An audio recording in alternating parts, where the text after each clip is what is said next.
Hello guys, I hope that you all are doing well. So once again, welcome back to my YouTube channel. In this video, you are going to get information about the Shimla Deputation.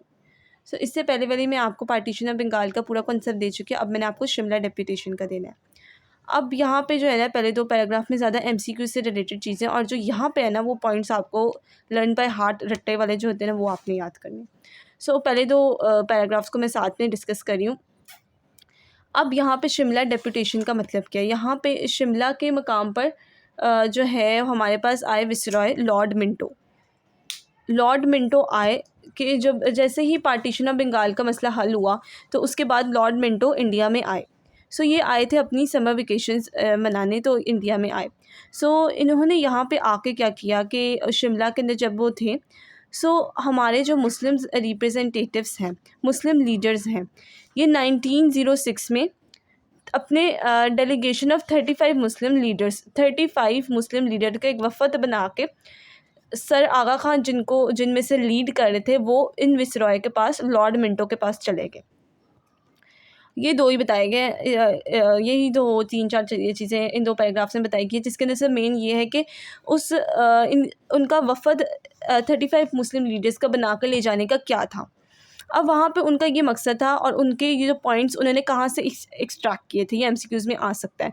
उन्होंने sir Syed की जो उन्होंने sir Syed ने draft किया था अपनी death से पहले 1896 में मेमोरेंडम। वो मेमोरेंडम हम आगे डिस्कस करेंगे। जो इम्पोर्टेंट पॉइंट है ये देखें, यहाँ पे भी मैंने आपको जिक्र किया था इस मेमोरेंडम के बारे में। ये वाला मोहम्मदन एंग्लो ओरिएंटल एसोसिएशन में उन्होंने एक मेमोरेंडम सा बनाया था, जिसके अंदर वो मुस्लिम्स के जो बेसिक राइट्स हैं उनके ऊपर फोकस करते हुए कहे थे कि हमें ये वाले राइट्स चाहिए। अब हम देखते हैं कि वो राइट्स कौन से हैं। यहाँ से वो राइट्स स्टार्ट होते हैं। सर आगा खान ने, जो कि शिमला डेपुटेशन को लीड करे थे। अब इसको शिमला डेपुटेशन क्यों कहा जाता है? क्योंकि ये शिमला के अंदर परफॉर्म की गई थी ये सारी चीज़ें, ये डेपुटेशन, इसलिए हम इनको शिमला डेपुटेशन कहते हैं। और इस डेपुटेशन को फ्रीडम मूवमेंट भी कहते हैं, आज़ादी की तरफ कदम, ये भी कहते हैं। अब हम देखते हैं इस डेपुटेशन के अंदर था क्या और मुस्लिम्स के क्या डिमांड्स थे। वो लॉर्ड मिंटो के पास गए जो शिमला में थे 1906 में। वहाँ जाके इन्होंने कहा कि हम ये चाहते हैं कि मुस्लिम्स जो हैं वो रिप्रेजेंटेशंस जो है वो न्यूमेरिकल स्ट्रेंथ हम मुस्लिम्स की चाहते हैं, पॉलिटिकल इंपॉर्टेंस चाहते हैं, ताकि हम जो है अपने आप को प्रोटेक्ट कर सके, अपने एम्पायर को प्रोटेक्ट कर सके। पहली इनकी ये थी। दूसरी ये थी कि इन्होंने सीट्स मांगी लेजिस्लेचर्स में। इन्होंने कहा हमें सीट चाहिए लेजिस्लेटर में, ताकि हमारा एक स्ट्रॉन्ग इम्पैक्ट हो सके, हम पॉलिटिकल स्ट्रॉन्ग रह सकें।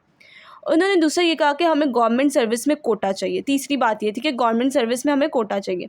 चौथी बात इन्होंने ये कही कि हमें कोर्ट्स में ना हमें मुस्लिम जजेस की सीट्स चाहिए, ताकि जो हमारे मुसलमानों के फैसले कर सके इस्लाम के मुताबिक। और पांचवा पॉइंट ये था कि इन्होंने कहा कि हमें सेपरेट इलेक्टोरेट चाहिए, separate electorate with separate constituencies. इसका मतलब क्या होता है कि ये मुस्लिम्स कह रहे हैं कि जो मुस्लिम वोटर्स हैं वो सिर्फ मुस्लिम कैंडिडेट्स को वोट करेंगे, और जो हिंदू वोटर्स हैं वो सिर्फ हिंदू कैंडिडेट्स को वोट करेंगे। ये इसका मतलब था। ये 5 इनकी डिमांड्स थी। अब हम देखते हैं क्या इनका जाना फ़ायदेमंद था, क्या ये सक्सेसफुल था। इसका आंसर ये है कि लॉर्ड जो विसरॉय लॉर्ड मिंटो ने उनकी बड़े आराम से, बड़े पेशेंस से उनकी सारी डिमांड्स को सुना, जो कि उन्होंने शिमला डेपुटेशन में बताई। और उनको ये सिंपैथी थी कि जो मेरे से हो सकेगा वो मैं ज़रूर करूँगा। अब ये सक्सेसफुल रही। ये सक्सेसफुल बहुत ज़्यादा रही। इसने मुसलमानों को एक इज़्ज़त दिलाई, और मुसलमानों की जो बुनियादी नीड्स हैं, जो डिमांड्स हैं, वो ब्रिटिशर्स के सामने प्रेजेंट की, जो कि पहले प्रेजेंट नहीं होती थी। और मुसलमान जो हैं उन्होंने सारा कुछ बताया कि हमारे साथ जुल्म हो रहा है, हमें यहाँ पे सीट्स नहीं मिल रही, हम जो है वो पॉलिटिकली हम स्ट्रांग नहीं हो रहे, हमें ये सारी चीज़ें चाहिए। और कांग्रेस जो है वो उन्होंने कांग्रेस को छोड़ दी, और उनको एक नई ऐसी पार्टी चाहिए थी जो कि उनको लीड कर सके, जो कि मुसलमानों के नुमाइंदे की तरह ज़ाहिर हो सके, और मुसलमान जो है उसके अंदर अच्छे तरीके से अपने जो ख्यालात है उसको पूरी दुनिया तक, पूरे जो है सब कॉन्टिनेंट फैला सके। एक पार्टी उनको इसलिए चाहिए थी। अब यहाँ पे ये इस चीज़ का एंड हो जाता है। और ये इंपॉर्टेंट शॉर्ट इसके अंदर से ये जो दो पैराग्राफ्स है ये एमसीक्यूज़ के लिहाज से, और ये जो तीसरा है ये आप कह लेंगे इसके पॉइंट्स है, ये एजम्पशंस है, ये इंपॉर्टेंट है, ये आपने इसको याद करना है।